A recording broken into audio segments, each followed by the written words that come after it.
C'est une campagne gouvernementale et le gouvernement veut donner l'exemple. Mardi matin, Carrie Lam et ses ministres se sont donc rendus à l'hôpital pour se faire tester contre le coronavirus.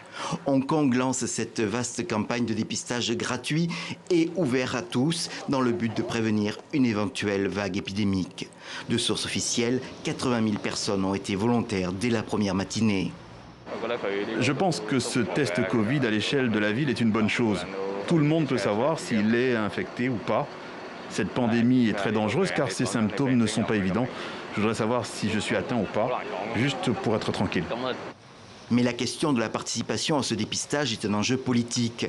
Des inquiétudes se sont manifestées sur les réseaux sociaux. Certains habitants craignent que leur ADN soit collecté, voire soit transmis à Pékin. La participation d'entreprises et de médecins de Chine continentale n'a fait que renforcer ce soupçon. Finalement, certains militants pro-démocratie ont appelé au boycott de l'opération. Ces compagnies capitalistes rouges ont fourni des services dans les camps de rééducation du Xinjiang, ont collecté l'ADN des Ouïghours, etc. Il faut comprendre combien les gouvernements de Pékin et de Hong Kong favorisent l'ingérence à Hong Kong sous prétexte de Covid-19. La seule solution serait de fermer la frontière avec la Chine. Une partie de la population de la péninsule a perdu toute confiance dans le gouvernement local, qui l'accuse d'être soumis au diktat de Pékin.